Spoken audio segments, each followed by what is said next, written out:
You're listening to Psych with Mike. And remember, the book, Psych with Mike and Brett, A User's Guide to Being Human, has a ton more information in it that is corollary to the things that we talk about here on Psych with Mike. So pick up a copy and leave us a review on Amazon. That is super helpful. Subscribe to Psych with Mike on YouTube and on Apple Podcasts, and leave us a review on Apple if you would like, and that really helps out the show. And now, here's Psych with Mike. Hello and welcome into the Psych with Mike library. I am your host, Dr. Michael Mahan, and last week I talked about cognitive dissonance, or the difficulty that the human brain has with holding two conflicting thoughts simultaneously, and I made the connection between the cognitive dissonance that we experience or that we create in ourselves by trying to hold conflicting thoughts and anxiety, non-fear-based anxieties.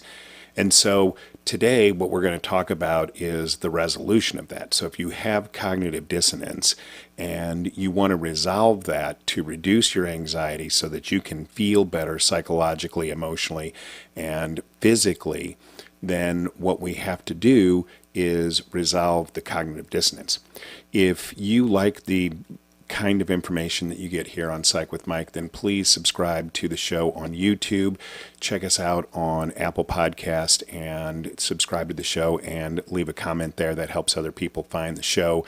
And don't forget, we have a book out, Psych with Mike and Brett, A User's Guide to Being Human, which has tons more information in it about the things that I talk about on Psych with Mike. And I will leave a link to that book in the description below. So we're looking at cognitive dissonance, and I was talking about that last week. I will put a link to that video up here in the corner if you want to go back and check that out. But basically, cognitive dissonance is defined as the difficulty that the human brain has with holding two conflicting thoughts simultaneously. So the example that I had given is a young man comes to my office and says, "Hey, I would like to ask Sally out on a date." I say, "Fantastic, let's make a plan to do that."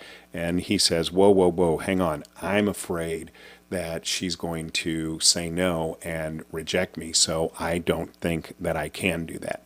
And then we go on talking about this situation that he's now put himself in, which is one of cognitive dissonance. So I want to ask Sally out, but I'm afraid of rejection. The friction created by those thoughts rubbing up against each other in our brains then results in anxiety. So now this young man has a lot of anxiety because he's creating this cognitive dissonance.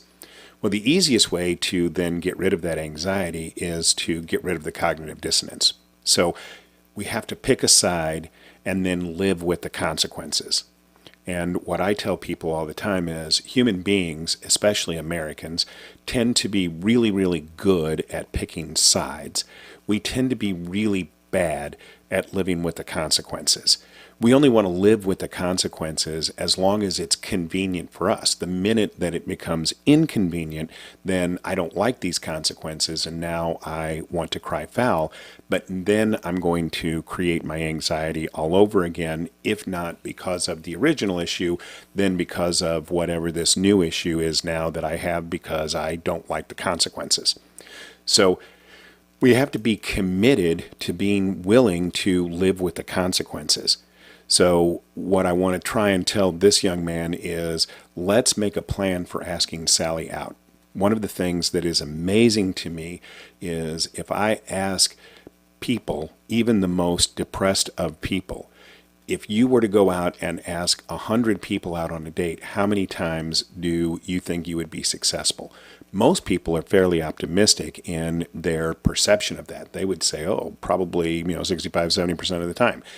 So we have this belief underlying that we could be successful, but then when it comes time to actually put that into action, we are unwilling to live with what the potential consequences are and therefore I create this perpetual Schrodinger experiment that I call it, where we hold these conflicting thoughts in our brains so that all of our options are available to us simultaneously. If the young man in my office doesn't ask Sally out, then he always has the ability to believe that he could and that she would say yes. He may even fantasize about them being together in a relationship. But because he never actually acts in real time on his desire to ask her out, they never actually go out on a date. So they never actually enjoy the potential relationship that they could have because he's afraid of what the consequences are. So the first thing that I want to do is help people recognize that there is no way to eliminate your cognitive dissonance. There is no way to reduce your anxiety without you being willing to live with whatever the consequences of that are. If you are not willing to live with the consequences, then you've just continued to promote the cognitive dissonance and increased your level of anxiety. And then when I have anxiety, what happens is that it activates what's called the hypothalamus pituitary adrenal axis, the HPA axis, which causes cortisol and adrenaline to be dumped into my system.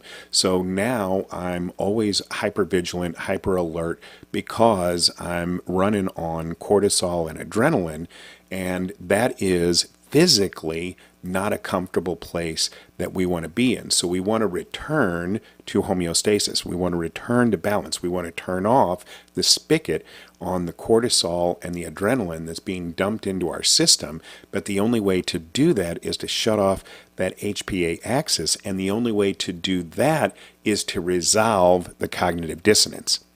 So I have to pick a side and live with the consequences. So for the young man that I'm talking about, what I'm saying to him is, look, if you ask Sally out, you're better off no matter what the result is, right? If you ask Sally out and she says yes, then you have a girlfriend. If you ask Sally out and she says no, then you can be sad about that. You can be disappointed. You can even grieve the fact that she said no. But now you are freed up to go out and pursue other opportunities that may in turn prove to be more successful. So either way, for most of us, resolving our cognitive dissonance is better than remaining perpetually with all of our options open. We just don't like the result of that. So for this young man, I'm encouraging him, go ask Sally out, and then we'll deal with what the consequences of that are, and maybe he will or maybe he won't. Hopefully he does, and if he does get rejected, then we will deal with that in therapy and construct better ways or more stable ways for him to be able to emotionally regulate around the disappointment of being told, no, I don't want to go out with you. So I resolve my cognitive dissonance, and what people will find is that when you do this, when you practice this, you immediately feel better. There's no delay. Like once you've resolved the cognitive dissonance, and everybody I know that I'm talking to has had this happen to them at some point in their life, where you were hung up on something and finally you make a decision and it feels like that the weight of the world has been lifted off of your shoulders. And that's because while you were living in that situation with all that cognitive dissonance, you had fewer mental resources to be able to invest in other areas. Physically, you feel bad because of all the cortisol and adrenaline that's in your system, and emotionally, you're completely dysregulated. Once you make that choice, all of that now can snap back into homeostasis, and most people initially immediately feel better. The problem is that as human beings, we engage in a process called rumination.